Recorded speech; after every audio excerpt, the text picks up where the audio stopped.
Next 1 ఇయర్లో 12 మంత్స్లో tribunal has to decide. Tribunal ఖచ్చితంగా ఆయనకు 84, 85 సంవత్సరాలు వచ్చినాయి. ఆయనకు 65 ఏళ్ళు ఉన్నప్పుడు ఆయన నెత్తి, ఇప్పుడు ఆయనకి 85 ఏళ్ళు వచ్చినాయి.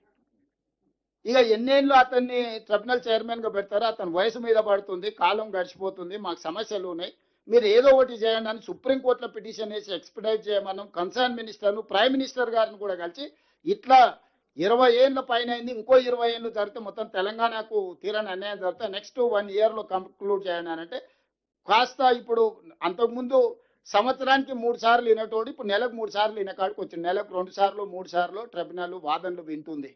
దీన్ని స్పీడప్ చేసిన. ఇవన్నీ జరిగితే, ఈ సమస్యలకు ఒక పరిష్కారం దొరికితే, ఈ ప్రాజెక్టులు పూర్తయితే, ఏ నీళ్ల ప్రాతిపదికన ఏర్పడ్డ పార్టీ ప్రభుత్వాన్ని 2 సార్లు అధికారంలో ఉండో చంద్రశేఖరరావు గారికి శాశ్వతంగా జల సమాధి, రాజకీయ సమాధి జరుగుద్దని ఈరోజు తెలంగాణ ప్రజలందరినీ తప్పుదోవ పట్టించడానికి వారు ప్రయత్నం చేస్తుండ్రు. ఈ నేపథ్యంలో ఇక్కడ ఉన్న ప్రజాప్రతినిధులందరికీ, మంత్రులకు కానీ, ఎంపీలకు కానీ, ఎమ్మెల్సీలకు కానీ, ఎమ్మెల్యేలకు కానీ, ఫార్మర్ మినిస్టర్స్ ఇక్కడ తుమ్మల నాగేశ్వరరావు గారు, కడియం శ్రీహరి గారు లాంటి వాళ్ళు ఎక్స్పర్ట్స్ ఉన్నారు. అంటే ఇరిగేషన్లో వాళ్ళు గతంలో చాలా లోతుగా పనిచేసిన వాళ్ళు ఉన్నారు. జూపల్లి కృష్ణారావు గారికి దీని మీద అవగాహన ఉన్నది. మనము చాలా చాలా చాలా కరెక్ట్గా, నిబద్ధతతో, క్రమశిక్షణతో కూడుకున్న కార్యక్రమాలు చేపడుతున్నాము. మనం చేస్తున్నది చెప్పుకోవడంలోనే కొంత మనము గ్యాప్ ఉంది. ఆ గ్యాప్తోనే వాళ్ళు అడ్డగోలుగా వాదించడానికి, ఎందుకంటే వాళ్ళు 25 ఏళ్ళు 2001లో మొదలుపెట్టినప్పటి నుంచి 2025 ఏళ్ళు అయింది. 25 ఇయర్స్ మొత్తం అబద్ధాలతోనే బతికిరాలు. వాళ్ళ నోరుకి మొక్కాలి. 100% అబద్ధాలు మాట్లాడే పోటీ పెడితే వాళ్ళు ముగ్గురే వస్తారు. ముగ్గురికి కలిపి ఫస్ట్ ప్రైజ్ ఇవ్వాల్సింది, ఒక్కొక్కరికి సపరేట్ కూడా ఇవ్వనీకే లేదు. అట్లా అబద్ధాలు మాట్లాడతారు చంద్రశేఖరరావు గారు, హరీష్ రావు గారు, కేటీఆర్ గారు. నోరు తెరిస్తే అబద్ధమే. అందుకే ఆయన బహిరంగ సభలు పెడతా అంటుండే, సభలకు రానంటుండు. సభలకు వస్తే తారీఖుతో సహా ప్రతి లెటర్, ఆయన సంతకం పెట్టిన లెటరు, ఆయన చేసుకున్న ఒప్పందాలు, ఆయన పెంచిన అంచనాలు, ప్రాజెక్టును తరలించడానికి క్యాబినెట్ అప్రూవల్ లేదు. జూరాల నుంచి ఇంత మేజర్ ప్రాజెక్టు శ్రీశైలంకు షిఫ్ట్ చేస్తే, కాళేశ్వరం మీద కూడా మేడిగడ్డ నుంచి తుమ్మిడిహేటి నుంచి మేడిగడ్డకు తరలించినందుకు పీసీ ఘోష్ అదే చెప్పిండు. ఇంత మేజర్ డెసిషన్ తీసుకున్నప్పుడు క్యాబినెట్ అప్రూవల్ ఉండాలి కదా, ఇది individual decision is not sufficient, we have to punish that individual decision తీసుకున్న పర్సన్ అని చెప్పారు. ఇవాళ ఎగ్జాక్ట్గా పేరు మారింది, ఊరు మారింది, అంచనాలు మారినాయి. ఈరోజు జూరాల నుంచి శ్రీశైలం బ్యాక్ వాటర్స్కు తీసుకురావడం ద్వారా లోతైన అవినీతి పునాదులు ఉన్నాయి. ఈరోజు నేను ఎందుకు సభలో చర్చకు పిలిచిన, సభలోనే మాట్లాడదాం, మీరు రాండి, సభలో మీ గౌరవానికి, మీ వాదనకి ఎక్కడ ఆటంకం కలిగించాం, మీ వాదన బలంగా వినిపించండి అని నేను ఈరోజు మీ అందరికీ చెప్పదలుచుకున్నా. చంద్రశేఖరరావు గారు వచ్చి మాట్లాడాలి, దీని మీద ఇన్వెస్టిగేషన్కి ఆర్డర్ ఇవ్వాలి. ఎవరి బాగు కోసము జూరాల నుంచి శ్రీశైలం పోయింది, ఈ 1000 కోట్ల రూపాయలు ఎవరింటికి వెళ్ళినాయి, ఈ కమిషన్లు ఎవరికి చేరినాయి, దీనివల్ల తెలంగాణకు జరిగిన నష్టమేంది, ఉమ్మడి రాష్ట్రంలో ఇచ్చిన ఆనాడు ఆంధ్రప్రదేశ్కి వరద జలాలు 100% వాడుకోవడానికి రైట్ ఇచ్చారు. కర్ణాటక అబ్జెక్షన్ చెప్తే కూడా supreme court has given a categorical direction to tribunal saying that flood water ఏది ఉన్నా ఉమ్మడి ఆంధ్రప్రదేశ్ వాడుకోవచ్చు అని. ఆ ఉమ్మడి ఆంధ్రప్రదేశ్లో మనకు పాలమూరు రంగారెడ్డి ఎత్తిపోతలకు జీవో వచ్చింది 2013లో 70 TMSకి. ఈరోజు చంద్రశేఖరరావు, హరీష్ రావు ఏమంటారు, జూరాలలో 9 TMC నీళ్లు ఉన్నాయి, అందుకే మేము 300 TMC ఉండే శ్రీశైలం పోయినాను. నేను మీకు ఒక వివరాలు ఇవ్వదలుచుకున్నా. 3 రకాలు నీటి నిల్వలు ఉంటాయి. 1 రిజర్వాయర్, 2 బ్యారేజ్, 3 డ్యామ్.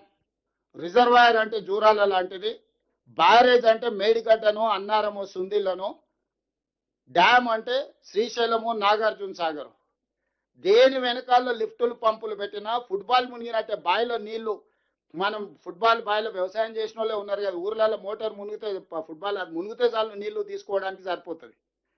మొత్తం 50 ఫీట్లు ఉంటే 50 ఫీట్లు ఒకసారి తీసుకోం. ఆయన అపాయింట్ చేసిన ఇంజనీర్స్ ఏం రిపోర్ట్ ఇచ్చిండ్రు, మీరు 35 రోజులు రోజుకు 2 TMCలు 70 TMCలు తీసుకోవడానికి 35 రోజులు ఫ్లడ్ 1 lakh క్యూసెక్స్ లేవు, 25 నుంచి 28 డేస్ ఉన్నాయి. దీన్ని 2.8 టీఎంసీ పర్ డే మీరు లిఫ్ట్ చేసుకుంటే మీరు అనుకునేస్తాను. నేనేం చెప్తున్నానంటే 2 టీఎంసీల పర్ డే 3 టీఎంసీలు తీసుకుంటే 30 రోజులు తీసుకుంటే జూరాల నుంచే 90 టీఎంసీలు మనం తీసుకోవడానికి ఉండే. కృష్ణా జలాలు కానీ భీమా జలాలు కానీ పాలమూరులకు ఎంటర్ కాగానే తల దగ్గరనే మనం ఒడిసి పట్టుకుంటే సుక్క నీరు ఇయ్యాల రాయలసీమ ఆంధ్రప్రదేశ్ తీసుకుపోనికి అది పోతిరెడ్డిపాడు కావచ్చు, ముచ్చుమరి కావచ్చు, మాల్యాల కావచ్చు, రాయలసీమ కావచ్చు, ఎవరికి చుక్క నీళ్ళు దొరకకపోతుండే. వచ్చినట్టే తెలంగాణకు తెచ్చుకుంటే ఎవరిని చెప్పుకుంటుండే? జగన్మోహన్ రెడ్డి అయినా చంద్రబాబు నాయుడు అయినా లబలబ ఏడవాల్సి వస్తుండే. మోడీ దగ్గర పోయి లేకపోతే సిఆర్ పాటిల్ దగ్గర పోయి మొత్తం నీళ్ళన్నీ తెలంగాణ తీసుకుంటుంది, మేమేం చేయాలని. తెలంగాణ లోపలికి వచ్చి చంద్రబాబు నాయుడు లేకపోతే జగన్మోహన్ రెడ్డి ఆపగలుగుతుండే జూరాలలో ఉండుంటే? ఈరోజు జూరాల నుంచి శ్రీశైలం పంపించుడితోటి నీకేమో 0.25 టీఎంసీ నీళ్లు తీసుకోవడానికి ఉంటే వాళ్ళకి 13 టీఎంసీలు తీసుకోవడానికి ఉంది. నువ్వు చెంబెడ్ నీళ్లు దొంగతనం చేసే లోపల వాడు 100 కుండల నీళ్ళే తీసుకుపోయేటంత పొక్కలు పెట్టి రెడీ చేసుకున్నాడు. ఈ 10 ఏళ్లలో ఈయన వాళ్ళకి ఇచ్చిన అవకాశం. అందుకే ఈరోజు లెవెల్ ప్లేయింగ్ ఫీల్డ్ ఈక్వల్గా లేదు, ఇర్రేషనల్ అయిపోయింది. మనకు అసలు ఏం అవకాశమే లేదు. మనం నిండా అసలు అసలు అచేతన అవస్థకు తెలంగాణ నెట్టేసిండు చంద్రశేఖరరావు, హరీష్ రావు. వాళ్ళు బలవంతులు అయిపోయారు. పర్ డే 4.5 టీఎంసీలు తీసుకెళ్లే కెపాసిటీని 13.5 టీఎంసీలకు ఎన్హాయం చేసుకున్నారు చంద్రశేఖరరావు ముఖ్యమంత్రి ఉన్నప్పుడు 10 ఏళ్లలో. ఈ రోజు నువ్వు ఏం చేసినా శ్రీశైలం బ్యాక్ వాటర్స్ నుంచి నీళ్లు తీసుకోవాలంటే మన శక్తి సరిపోదు. నువ్వు అన్ని అనుకున్నట్టు కంప్లీట్ చేస్తే కూడా 2 టీఎంసీలు తీసుకోలేవు. ఇవాళ జూరాల నుంచి తరలించడంలో నీటి అన్యాయం జరిగింది, నిధుల దోపిడీ జరిగింది. ఈ దానికి కేబినెట్ అప్రూవల్ లేదు. ఎట్లయితే మేడిగడ్డ నుంచి తుమ్మిడిహట్టి నుంచి మేడిగడ్డకు మారిస్తే ఎట్లయితే కమిషన్ మీరు కేబినెట్ అప్రూవల్ అడిగిండో, ఈరోజు నేను ఇదే మాట అడగదలుచుకున్నాను చంద్రశేఖరరావు గారిని శాసనసభలో. అందుకే వారు హాజరు అవ్వడానికి జంకుతున్నారు. వారికి తెలుసు చర్చ ఎక్కడికి దారి తీస్తుంది. స్టెప్ బై స్టెప్ ప్రతి లెటర్ ఎట్లా తీసుకొచ్చి మనం ముందర పెడతాము, ఏ రకంగా చర్చ చేస్తాం అనేది వారిద్దరికీ తెలుసు. అందుకే తొండి వాదన మొండి వాదన బలంగా వినిపిస్తారు.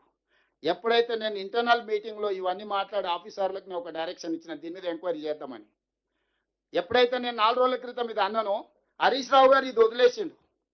మళ్ళా బంకచెర్ల నల్లమల సాగర్కి పోయి గోదావరి మీద మాట్లాడుతుంది. ఇప్పుడు ఇది మాట్లాడతలేడు. ఇప్పుడు ఇంకా 3 రోజుల నుంచి మీరు హరీష్ రావు గారి స్టేట్మెంట్ చూడండి. నేను 4 రోజుల క్రితం మా అధికారులు అందరిని పిలిచి కూర్చోబెట్టి ఓకే ఫైన్ బాగుంది చర్చ అంతా చేద్దాం, TO terms of reference ready చేయండి, ఎంక్వైరీ ఆర్డర్ ఇద్దామని చెప్పి ఆఫీసర్లు అందరికీ చెప్పిన. మా పేషీ ఉన్నోళ్లకు లా సెక్రటరీకి, ఇరిగేషన్ సెక్రటరీకి రైట్ ఎంక్వైరీ ఆర్డర్ ప్లేస్ చేద్దాం. మనం తప్పు చేస్తే మన సంగతి తెలుస్తాం, వాళ్ళు తప్పు చేస్తే వాళ్ళ సంగతి తెలుస్తాం, ఎంక్వైరీ ఆర్డర్ ఇద్దామని ఎప్పుడైతే చెప్పినామో ఈ వాసన పసిగట్టండి. హరీష్ రావుకి ఇట్లాంటి వాసన చూసే అలవాటు బాగా పర్ఫెక్ట్గా ఉన్నది. ఇప్పుడు ఏమంటుండు, ఇంకా కృష్ణా నది మీద చర్చ వదిలేసిండు.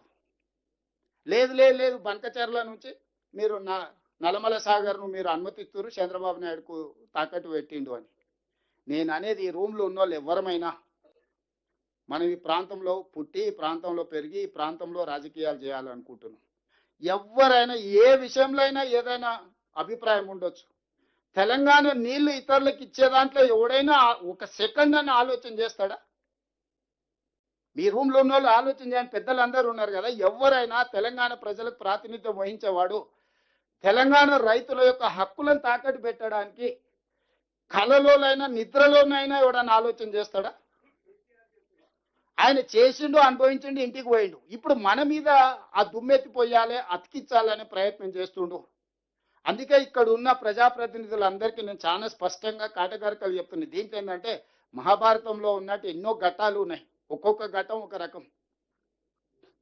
ఇది మల్టీ కాంప్లికేటెడ్. ఎందుకంటే ఆంధ్రప్రదేశ్ ఉంది, తెలంగాణ ఉంది, కేంద్ర ప్రభుత్వం ఉంది, కృష్ణా ట్రిబ్యునల్ ఉంది, కృష్ణా రివర్ మేనేజ్మెంట్ బోర్డు ఉంది, పర్యావరణ అనుమతులు ఉన్నాయి, సిడబ్ల్యూ సెంట్రల్ వాటర్ కమిషన్ అనుమతులు ఉన్నాయి. ఇది ఎన్ని రకాలుగా చిక్కుముళ్ళు ఉన్నాయంటే చార్మినార్ దగ్గర ఆటో నడిపినట్టు ఉంది. ఎవడు ఏ పక్క నుంచి ఏ సందులో నుంచి ఓడొస్తాడో, సైకిల్ మోటార్ ఓడి వస్తాడో, కార్ ఓడి వస్తాడో, ఎవడు వస్తాడో తెలియదు, నడుచుకుంటాడు వాడు వస్తాడో, అరటి పండ్ల బండి వచ్చి అడ్డం పెడతాడో తెలియని పరిస్థితుల ఈ జల వివాదాలకు సంబంధించిన చర్చ ఉన్నది. ఈ చర్చను పూర్తి స్థాయిలో సభలో ఎండగడతాము. ఇందులో వచ్చిన వాళ్ళకు కూడా క్లియర్గా గోదావరి నది, కృష్ణా నది రెండు నదుల మధ్యలో ఉన్నదే తెలంగాణ. ఈ తెలంగాణ హక్కుల కోసం మన ప్రభుత్వం ఉమ్మడి రాష్ట్రంలో హక్కులను సాధించుకోలేకపోతున్నాము, హక్కులకు అన్యాయం జరుగుతుందని, నష్టం జరుగుతుందని తెలంగాణ రాష్ట్రం ఇచ్చినాం. తెలంగాణ రాష్ట్రం వచ్చిన తర్వాత వెళ్ళి కిరణ్ కుమార్ రెడ్డి తయారు చేసిన పేపర్ మీద కేసీఆర్, హరీష్ రావు గారు ఇద్దరు కలిసి సంతకం పెట్టేస్తే ఆ కిరణ్ కుమార్ రెడ్డి కంటే వీళ్ళు ఎక్కువ దుర్మార్గులు కదా. కాళోజీ చెప్పిండు కదా, పక్కోడు చేస్తాం అని పొలిమేరలు అవతల తడతాం, వీడియో అయితే ఇక్కడ పాత్ర వేస్తాం అనేది చెప్పిండు కదా. సో అది సరిగ్గా వీళ్ళిద్దరికి వర్తిస్తుంది. ఆ రోజు ఇరిగేషన్ మినిస్టర్ హరీష్ రావు గారు, చీఫ్ మినిస్టర్ కేసీఆర్ గారు, వీళ్ళిద్దరిని ఊరేసిన, నేను అథారిటీగా చెప్తున్నా, వాళ్ళిద్దరిని ఈ జలాల విషయంలో చేసిన అన్యాయానికి